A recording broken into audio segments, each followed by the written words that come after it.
All right, in this video, we're going to walk through how to calculate and apply crew labor, and we're still working in the bed section of your proposal. Now, before we jump in, I want to share the why behind this feature because it wasn't just theory, it came from years of real world experience. Over 15 years ago, I was working a massive backyard project with one of my guys, just the two of us, me on the machine, he was in the back on a rake, and we had to move 100 yards of topsoil from the street all the way to the backyard. And as we worked, I started wondering, how long does it actually take to install a yard of soil? So I figured it out. I measured the volume of my bucket. I timed the process from pickup to backtracking, rough grading. I counted turns, corrections, and cleanups. We landed on 8 minutes per yard for a crew of 2 and a skid steer to install topsoil to a rough grade. We calculate the final grading for sod and seeds separately. And once I nailed that down, I started doing the same thing with every other material: bark, boulders, rocks, sprinklers, you name it. We more than likely have times for it. And one of the first things we need to do when teaching you how to apply your labor is to train your brain to think in minutes, which is a big mindset shift. But we're not doing this so you can bid as cheaply as possible. We're doing it so you can bid accurately, time-wise, so that when you build a schedule, your crews can actually hit it. This is what makes money. This is what keeps your team motivated, and it's what helps them hit schedule targets again and again. This has nothing to do with cutting profit or shrinking your margins. I had a friend of mine who's another contractor where I live and who I really respect tell me, "Kelly, I don't need to figure out my minutes because I don't bid cheap." And I told him this isn't about bidding cheap. It's about bidding accurately. Because the only way you're ever going to consistently hit your Profit Genie goals is by dialing in your crew minutes. Now, there are 3 things that can kill your profit, and they are going over on overhead, materials, and labor. If you go over any 3 of these, it comes straight out of your Profit Genie goal. Now, overhead, we already have you covered. As long as you filled it out realistically and gave yourself a miscellaneous budget, you should be good to go. Materials, that's tracked per job. Labor is the one that can easily get away from you. If you're over on labor, even by a day or 2, that might be the difference between a profitable job and a break even, depending on how long your job is, obviously. And it gets worse. If you go over by a day, you're not just eating the extra day of labor, you're also delaying the start of your next job. And that delay eats directly into your Profit Genie numbers by whatever your PMM is per day. Let me explain it this way. Let's say your PMM for a 2-man crew is $1,000 per day. If you don't finish the current job on time, you're not only paying your crew an extra day, you're also losing the $1,000 in profit from the job you should have started. So that's $1,000 plus your labor out the door. Now, in most cases, you'd be better off going a little over on materials than going over on labor, because if you finish early, you can make that material cost back and then some. Now, let me explain why.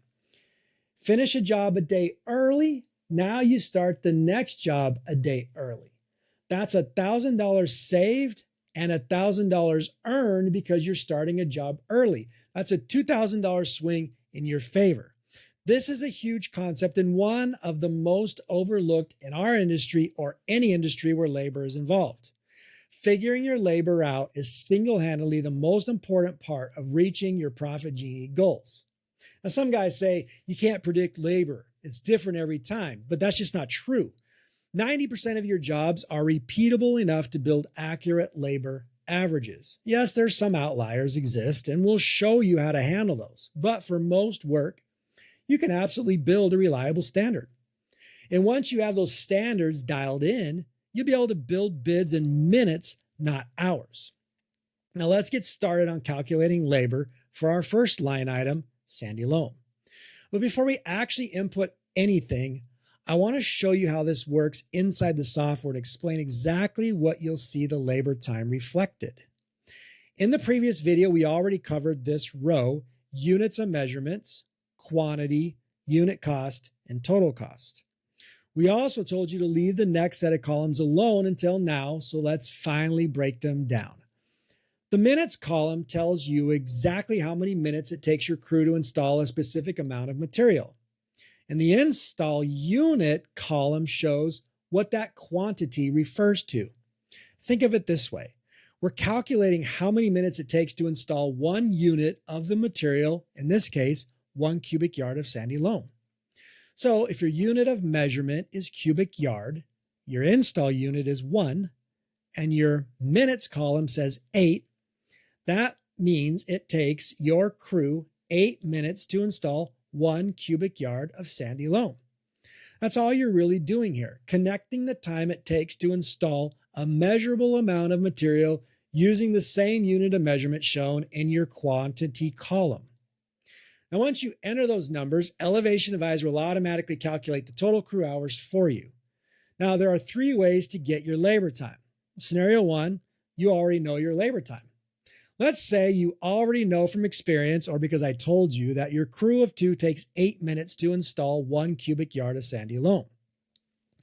Click the edit icon next to the sandy loam material line. In the install minutes box, enter 8. In the units per install time box, enter 1 for 1 cubic yard. Then check the box that says update catalog with this information. This saves your installation time to the catalog, so every time you use sandy loam in the future, it will carry the labor data with it. And because your square footage and depth are already entered, Elevation Advisor will automatically calculate the total crew hours needed based on those dimensions and your minutes per unit input. This is the cleanest and most efficient way to apply labor if you've already got your time studies figured out. Now, scenario 2 says you don't know the minutes, but you know the total crew hours. So look, we get it. Most contractors aren't geeking out over install times like I did, so chances are you're not going to know the exact number of install minutes for every item you put in. For example, I'm sure most contractors don't know how long it takes for a crew of 2 to lay 100 square feet of pavers, but most contractors will know how long it takes a crew to install a 100 square foot paver patio, or how long it takes to install 5.8 cubic yards of lava rock, like we have in this example. So here's the solution we came up with for this scenario. Instead of entering minutes per unit, just enter the total crew hours for that line item.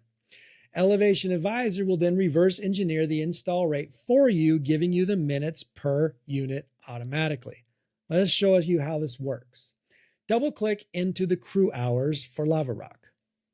Let's say you know that it's going to take a crew of 2, 3.5 hours to install 5.8 cubic yards of rock in the beds. So type in 3.5 and then press enter. And remember, this is measured in crew hours, not man hours. Elevation will calculate the install time per unit, in this case, about 35.96 minutes per cubic yard. Then you'll be prompted, would you like to update the catalog with this install time? If this is a standard time for your team, click yes. When you do, it will save that time to your product catalog. So every time you bring this product into a proposal, the install minutes come with it automatically. That's what's going to make your bids lightning fast. If it's a one-time situation or a project outlier, click no to updating the catalog. This approach is quick and flexible, and it's perfect if you're still building out your catalog data, but already know the total labor per task. So for materials like weed fabric that are measured in small units like square feet, but have larger quantities, they can be tricky for labor input because the install time per unit ends up being a tiny fraction of a minute. So instead of calculating labor per 1 square foot, scale your unit size to something more practical like 100 square feet. Here's how. Open the edit screen for weed fabric and change the units per install time from 1 to 100. Leave the install minutes filled blank because you don't know that number yet, and click save. Now let's say your crew of 2, let's say it takes them 25 minutes to install 472 square feet of weed fabric. That includes rolling it out, cutting it off the roll, and round obstacles and staking it down. Now, you have to convert 25 minutes to hours, so there's a little bit of math here. You just take 25 and divide that by 60 minutes, and you get 0.42 hours. So enter 0.42 into the crew hours field for the 472 square foot line. Elevation will then calculate the install minutes per 100 square feet. In this case, 5.3 minutes and ask if you want to update the catalog. You can see how this method gets your install minutes for your material without even knowing it. Also, if you're estimating any of these numbers, like when you enter crew hours and let the software calculate your minutes, I highly recommend having your crew verify those numbers in the field. If their actual install time is different than what you guessed, go back in and update it. Remember, this is about accuracy. Now, earlier I mentioned that some contractors think averages don't really work. And while they absolutely do, there are always going to be a few outliers that require you to adjust your install times. And one common example is when your staging area is further away than normal. Let's say your average project has a typical distance of 30 to 200 feet from the staging to the install area, and your labor times are already dialed in for that.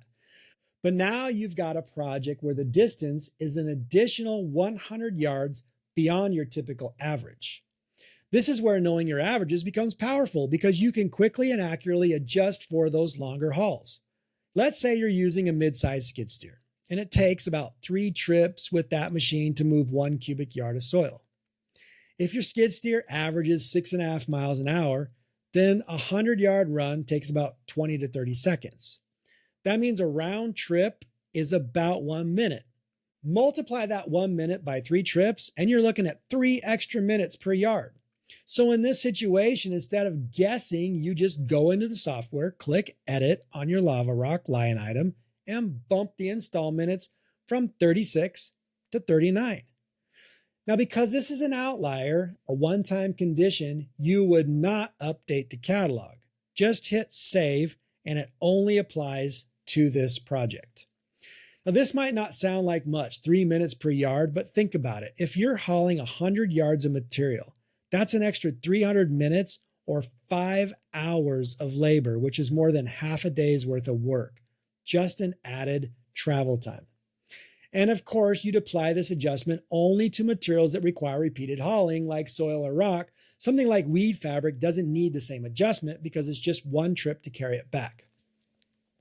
I'm constantly checking labor times in my own company, and my guys are happy to track it because they know that when we stay on schedule, everyone makes more money.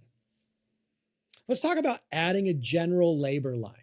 Sometimes you'll be dealing with a complex custom install like outdoor kitchen or a pergola, and you may not want to break labor down by each individual material. In those cases, you can simply add one additional line item that represents the total labor for the entire section. And this is actually how most other landscape software platforms like SyncedUp or LMN handle labor.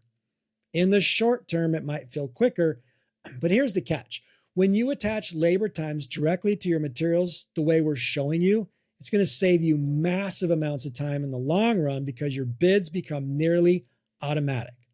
Now, that said, if you want to add a single line item for labor, click on the Add Material icon. At the bottom, click Add New Material. Now, we're going to name it General Landscape Labor. Now, we all know labor isn't a material, but in Elevation Advisor, it's stored in your product catalog. That's why we save it there, just like we would a material. And now you're going to set the category to labor, and the unit type is going to be hour. Your install minutes, you're going to set those to 60, and your units per install time will be 1. Now leave the price blank because labor cost is already handled by your Profit Genie settings. If you put a number here, you're going to be double charging for your labor. And then just click Save to store it in your catalog, which will bring you back to the Add Materials screen.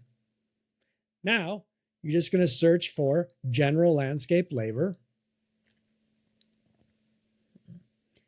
hit Save, and you should be back to takeoffs, and it will be added to that section. Now you're going to click the edit icon next to the general landscape labor and set the quantity to however many crew hours you think it's going to take for this section. In this case, we'll say it takes 5.5 hours to do this section, and then click Save. This is a really great option if you're transitioning from another system or you just want a quick way to drop in a lump sum labor value. Sometimes you'll have different install minutes for the same material. If that's the case, Elevation Advisor makes it easy to handle this with duplicate catalog entries. For example, we use 5/8 minus basalt in two ways. For gravel paths and driveways, we just spread and compact the top layer. But for paver or concrete bases, we compact it in 2-inch lifts, which takes more time. So in our catalog, we've created two separate entries. We have 5/8 minus basalt, which has an install time of 20 minutes per cubic yard. And we have 5/8 minus basalt buildup for paver base work, which has an install time of 30 minutes per cubic yard. Everything else is the same, including price, but the labor time reflects the specific use. This lets your bids and schedules reflect reality, and it keeps you aligned with your Profit Genie targets. I'm going to give you a bonus tip.